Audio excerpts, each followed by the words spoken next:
Okay, I know it has been a while before I last talked to you guys. Life has been busy. It is the New Year's Eve, so if you can hear noise, it's because it's the New Year's Eve. Okay, so I really want this book review out now. I will talk to you in another video about life, but for now, let us talk about the last book I have read for this year, which is The Hope Racers by Nihar Suthar. So I'll link everything about the book in the descriptions. Check it out if you're interested after watching or listening to my book review. So the book is about a group of teenagers who were living in Kenya. They were living in slums area in Kenya, and the name Hope Racers was the name they gave themselves for a band or a music band. But through the experiences they gained through their life and with the band, they created some sort of informal foundation that helps the kids in their community to have at least a distraction in the kind of environment that they have. But they ended up forming a roller skating team that competed first in their region. I think it's called town or province, and then they get discovered. One of their team members gets discovered, and she gets invited to join the Kenya national team. And from there, more successes followed. It is a very encouraging story. It is a success story. I think this is a true story. Yeah, it is. It is a true story of the members of the Hope Racers. But it concentrated on how the Hope Racers team was formed, who started it, who were the main characters in their group, what happened to them, the good, the bad, the ups and the downs in living in the slums and trying to create this safe haven for the children of their community. That's the gist of the story. And I haven't checked if the team players of the Hope Racers rollerblading team is still in the national team of Kenya, and any updates on the Hope Racers. I just finished reading this last night, and I want to share with you my raw thoughts and ideas on the story I have read. So if you have been following me in my journey through this channel, I have facilitated a book club in 2001. So that was last year. It feels like years ago. Anyway, so what I want to do for this book review, I saw by the end of the book, it has questions for discussions for book clubs. So here's what we're gonna do. I will answer the questions provided by Nihar, provided by the author for book clubs. And that's how we will talk in depth about the book. That's why I just gave a very, very quick surface summary of the story. Anyway, so first question.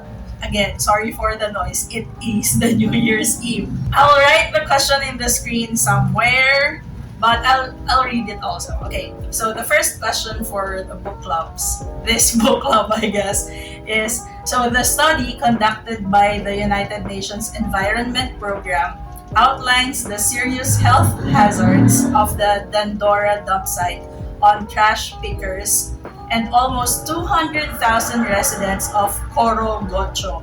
So the Hope Racers were living in Corogocho. That's the name of their area. We call it barangay in the Philippines. Yet, for thousands of people like Mama Bonnie, one of the characters, it can at times be their only source of income and a lifeline for survival.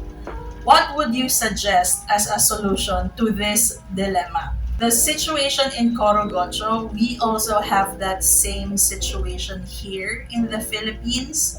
And in my personal observation, the best solution would be first make sure all the children in that area, in this story, it's Corogocho, make sure all the children stay in school by providing public transportation. It could be school buses and then food to make sure that they stay active in school. I mean, who would be able to study with an empty stomach?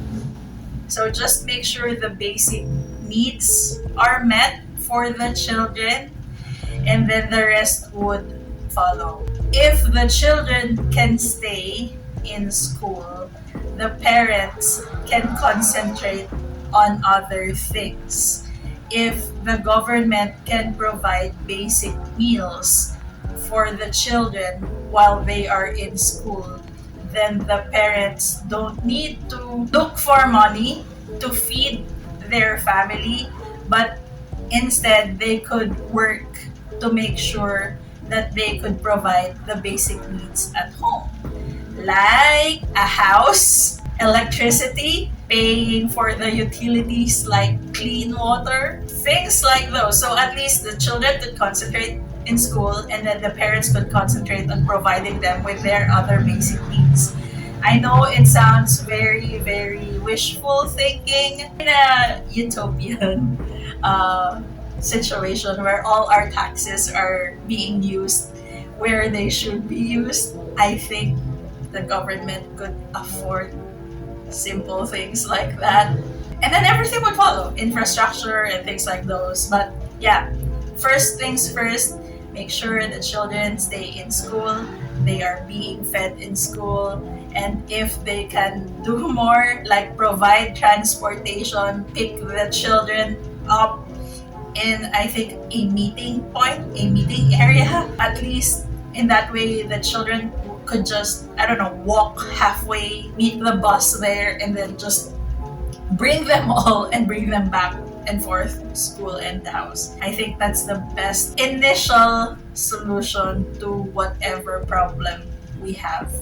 Because again, it is a multiplier effect. Once the children are settled, the parents could concentrate on other things that the family needs. Next, what surprised you most about the living conditions in Corogocho and why? Okay, so my father worked in West Africa for 5 years. In a way, I have an idea of the living situations, not entirely in Africa, but at least in a region, West African countries. Kenya is not one of them. I don't remember him visiting Kenya, but I have seen from his video calls with us, pictures he sent us of a similar looking situation that was described in the book. So, as someone who has that kind of background knowledge, I was not surprised with the living conditions in Corogocho. And then number two, I live in the Philippines. We almost have the same situation. Not everyone, as you can see, I am lucky enough to not be in that kind of living situation, but yes, there are similar places like that in my country. Number three, many community members viewed the Corogocho slums upgrading program, the name of the program, Corogocho Slums Upgrading Program, as a failure. So it's one of the projects provided by NGOs to the place where the Hope Racers team were living. If you were given the opportunity to redesign it in hopes of a more successful outcome, how would you do so? So for number three, based on my experience with doing government work, you have to always talk with your stakeholders. You always have to communicate with them. Not only communicate, well, part of communication is listening to them. And when you listen to them, please make sure that based on the things they have told, the projects you will implement in the Korogocho Slum Upgrading Program would be an answer to the concerns, to the issues, to the problems that the community has told you, the NGOs, because they are the ones who will receive. They are the benefactors of your projects. They know what they need. You can provide it for them. You are asking them what they need. They are telling you exactly what they need. And those are the things you should provide first. I know NGOs, they want to help. They have projects in their minds that they want to do with or for each community that they want to sponsor. But yep, listen to what the stakeholders need, what are their problems, what are their concerns, and give a solution to those first before you do the projects that you have in mind. Originally, the original projects that you have in mind. So it could be sustainable. Solve or help them with their problems first. Once they get back on their feet or settled or whatever, then that's the time you could do your original projects. Because if you just give them your projects and they still have these existing problems, it doesn't matter. This will be a superficial project. It could benefit them maybe in 1 year, 6 months, it depends, but it will not be a sustainable project. So number 4 question. In 2013, the Hope Racers skating team fell apart due to the lack of donations. Some members got fed up and returned to lives of crime and prostitution, causing the village chief to denounce rollerblading. He said the sport was worthless because it did not help kids gain skills, education, or employment. Did you agree with the village chief's assessment at the time, and why? So initially, the Hope Racers brought rollerblading to the community just so the kids would be exposed to the sport because they have never seen a rollerblade, a roller skates. They don't know what it is. And through time, kids would join them every day, do the roller skating, and everyone wanted to participate in competitions. They saw the benefits of joining the team. However, since it was not, it was just focused in rollerblading and nothing else. Again, we go back to the word, it became unsustainable because they were just playing, but they don't get paid to play. So it's like a passion project, not only for the Hope Racers, but also for the children who joined their team. So initially, I agree with the chief, what do you call him? Village chief's assessment, because the Hope Racers did not really require the children to stay in school to be able to join the team. They just let them join the team. So they changed it. They changed the rules after this down slope of the story. They required all team members to be in school. If they drop out of school, they are not allowed to be back to join the team again.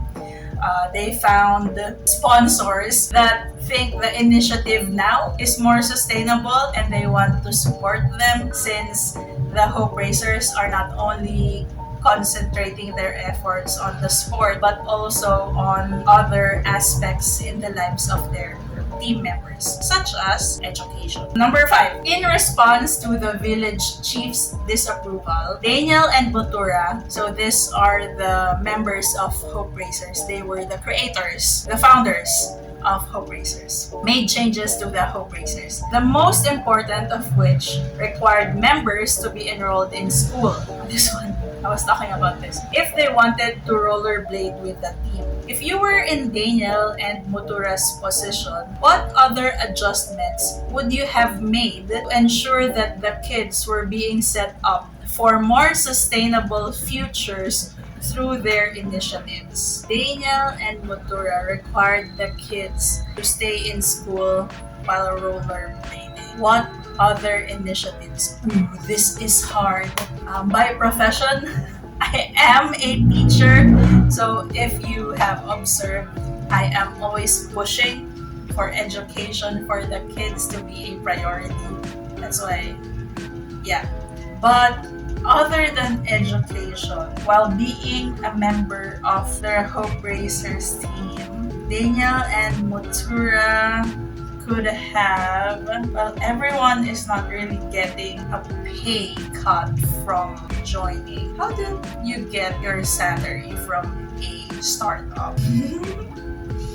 It's hard. Okay, this is the time when, if I have book club members with me, honestly, I would say I don't have an answer, and then I would ask everyone to share whatever their ideas are. So now, this is the chance. This is your moment. Please, in the comments, share with me what are your other ideas for question number 5. What would be your solution? Next, number 6. Which character from the Hope Racers did you relate most closely to, and why? I think I'd go with Daniel and Motura actually, because I am more of an organizer of whatever project or initiative rather than being the manpower of this initiative. I can do the brains part, but the runners, the muscle, the movers of the team, that won't be me. Number 7. What did you find most inspiring about the change the Hope Racers were able to create in their community? And how do you think you can apply this to your own life and situation? They didn't give up.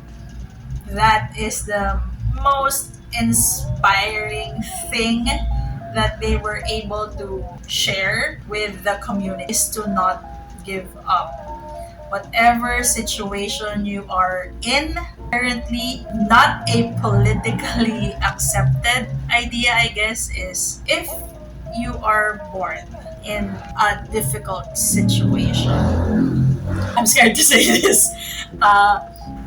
You can be blamed if you die and still be in that same situation. You have your whole lifetime to pull yourself out of that difficult environment and make sure, at least if you don't get to level 10, at least you leave level 1. Maybe you could end up in level 2 or level 3, but my point is that, yeah, you have your whole lifetime to try and try and try, fail and fail and fail, and still try after that, just to make sure that you don't die still in that situation. Just make a move. Baby steps are always better. You don't have to take a leap just so you could say you have improved or you have left that kind of life. Just move. Movimiento es vida. I don't know how to say it. So, yeah, that's it. I hope I don't get cancelled for that. Okay, number 8. Describe one change you would like to make in your own community. How do you plan on going about doing it? One change. Oh, this is the final question. I live in the town center. I live in the town proper. And in my community, through my perspective, through my point of view, we are doing okay. Better than some communities. So this one, I honestly cannot answer. I am also working in different private universities, and the situation in those universities are also okay. Mental health is being taken care of by the academic and non-academic personnel. Mental health of the children, of the students, and everyone else actually in the community. So no. For number 8, I do not have any answer. Currently, in all the communities I am with, thankfully, we are doing okay. And the question is, in your own community.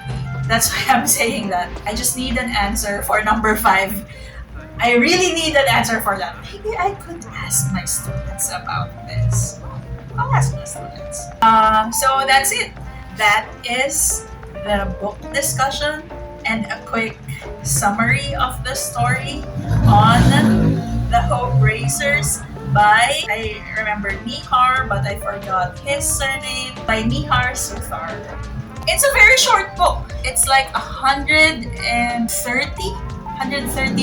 pages. You could easily read it in 2 hours. He shared this book with me as an advanced copy, but I wasn't able to share my thoughts last month. It has been a very busy academic semester. So yeah, I am currently in my holidays break. It is the Christmas and New Year's break. That's why I was able to read it. And I am very eager to have this out because I don't know when is the next time I will be free. And I wanted to have this conversation with you guys. This is a very easy to read, very consumable book. The words are modern. I'm reading a different book in a different form of English. That's why I was thinking the words are modern. So anyway, that's it for today. Happy New Year to everyone. I have not stopped reading. I may have paused with my book reviews, but I have not stopped reading. I just don't have the time yet. But for now, this one, if you're interested, buy the book. It's The Hope Racers by Nihar Suthar. It is a very inspiring book. It's very good and very quick to read. If you're looking for a book to read that is, but not really dense. Not really a dense book, but the content is quality. So please do consider reading The Racers. Noise again. Happy New Year, everyone. I will see you when I see you. Thank you for staying and listening to whatever I am ranting about. Yeah, bye everyone.